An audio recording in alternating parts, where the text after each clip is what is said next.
Now we're talking about the elite versus what they consider to be chattel, the cattle. Mm-hmm.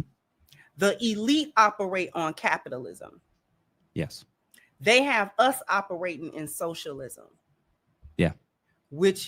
And because I heard somebody ask on the back of our last conversation, it was a comment, and it was like, well, because you mentioned capitalism at some point in the conversation, and then we started talking about how feminism was socialist and Marxist.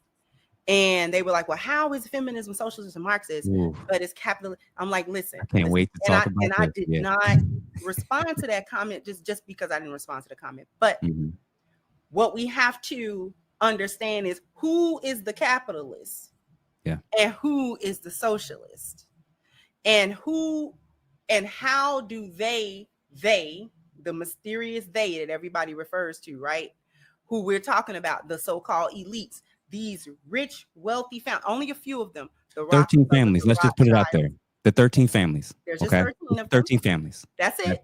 That's them. It's the 13 families. Have held wealth, who have been in control of the central banking system, which was the purpose of the getting rid of the Federal Reserve.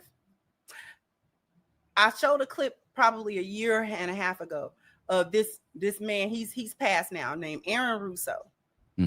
And Aaron Russo had a clip. He had a whole documentary. He used to do documentaries, and one of his most popular documentaries was called "Freedom to Fascism." And he started out. I don't know if you've ever seen that. If you haven't, Freedom to Fascism. Okay. Oh, you need to watch that one, Brother Jeff. You would like that. You would definitely appreciate that. It might be a little difficult to find at this point. However, one of the excerpts that he was talking about, he was speaking about his conversation with one of the Rockefellers, and they asked him. I watched that clip. You see, so you know what I'm referring to. He said, "Okay, so why do you think what was feminism and women's lib?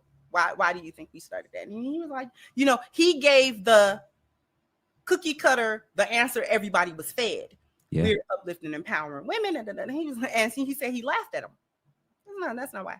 If we can bring the women out of the house and make them work, then we can tax that household twice, right? And more importantly, to a point that you made, now we can get access to the children. Boom. The children and indoctrinate them, because if mom has to work because of the way, in a direction in which the economy and the society is moving, because we're making it in such a way where one man's income can't be enough to sustain his family.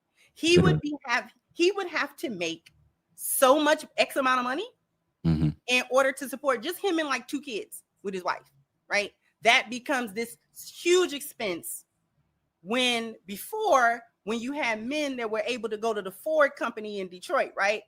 The Ford factory plant, to work in the car factory plant off of a high school diploma. He didn't have to go to a 4-year university to get anything. He didn't have to waste that money. All he had to do was take shop in high school or vocation, go to the plant, work for 30 years. He could pay his mortgage. He could pay his children's future. He could buy a home. Many of them have pension. Family. He could have a pension, and he could retire when he's in his 60s and he's done and his children are grown.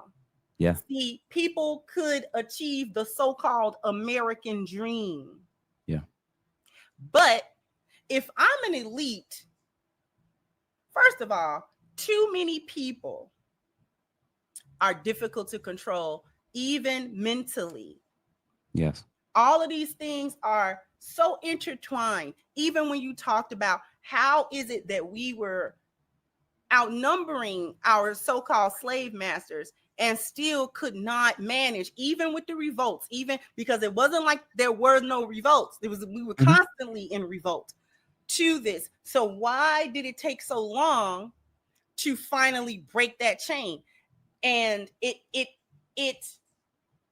is mysterious to me how we can see that as Black people and then not understand what a system of abuse entails. Because we would have had to be under a system of abuse in here, in order to keep our bodies where our slave masters wanted them to be, and keep doing what it was that we did not want to do, to be complicit in our own captivity and be complicit in our own oppression, even when we knew we didn't want to do that. And we couldn't sustain that as a group of people. There was no way that we wanted to go through indefinitely, because that was their concept, indefinitely. You know what I'm saying? You're going to be a slave class indefinitely. They've actually kept up with that, even though we're not in chattel slavery anymore. A lot of people say it's wage slavery now. A lot of people say it's wage slavery now, because overwhelming majority of us, and this is going beyond the Black community. Almost none of us can stop working today and be fine 6 months from now. So the reality is we're dependent on a system. I was talking to a friend recently about the fact that over the next 5 years, in the process of trying to make enough money to put myself in a position to where my wife can work optionally, I need to learn a trade.